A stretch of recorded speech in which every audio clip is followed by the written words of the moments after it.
ലക്ഷദ്വീപിലെ മീസാൻകുത്ത് എന്ന് പറഞ്ഞ ചെറിയൊരു പരിപാടിക്ക് പോയിട്ട് ഇങ്ങനെ വരികയാണ്. അത് മരണപ്പെട്ട് 40-ൻ്റെ അന്ന് മരണപ്പെട്ട വ്യക്തിയുടെ കുടുംബക്കാരൊക്കെ നടത്തുന്ന ചെറിയൊരു പരിപാടിയാണ്.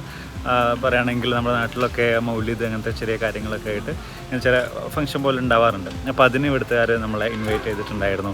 അപ്പോൾ അതെങ്ങനെയാണെന്ന് വെച്ച് കഴിഞ്ഞാൽ പരിപാടികളും അതിൻ്റെ ചില എന്താ പറയുക മൗലിദ് എന്നൊക്കെ പറയും, ചില ക്രിയകളൊക്കെ കഴിഞ്ഞിട്ട് ചില ചൊല്ലാനുള്ള കാര്യങ്ങളൊക്കെ ഉണ്ട്. അതൊക്കെ കൂടി കഴിഞ്ഞിട്ട് പിന്നെ നേരെ ഭക്ഷണം ഉണ്ടാവും. അപ്പോൾ അതിന് വേണ്ടിയിട്ട് നിലത്ത് ചെറിയ ഷീറ്റ് വിരിച്ചിട്ട് ആളുകൾ അപ്പുറം ഇപ്പുറം ഇരിക്കുന്നു. അതിനുശേഷം ഒരു ചെറിയൊരു തളികയിൽ അല്ലെങ്കിൽ ഒരു ചെറിയ വലിയൊരു പാത്രത്തിലാണ് ഇവർ നമുക്ക് ഫുഡ് സെർവ് ചെയ്യുന്നത്. അത് രണ്ടാൾ അപ്പുറം ഇപ്പുറം ഇരുന്നിട്ട് ഒരു പ്ലേറ്റിൽ നിന്ന് തന്നെ കഴിക്കുന്ന ഒരു രീതിയിലൊക്കെയാണ് കേട്ടോ. അപ്പോൾ അതിൽ തന്നെ തേങ്ങാച്ചോറ്, അതേപോലെ നല്ല ബീഫ് കറി, നല്ല നൈസായിട്ടുള്ള ബീഫ് കറിയാണ് അവർ സെർവ് ചെയ്തിട്ടുണ്ടായിരുന്നത്. നമ്മളിപ്പോൾ പോയിക്കൊണ്ടിരിക്കുന്നത് ഇവിടുത്തെ ചെറിയൊരു മദ്രസ, ഒരു ചെറിയ സ്കൂൾ, അതിൻ്റെയൊക്കെ ഫ്രണ്ടിലൂടെയാണ്. കൊള്ളാം, ഇവിടുത്തെ ഒരു ആതിഥേയത്വം കാര്യങ്ങളൊക്കെ നൈസാണ്.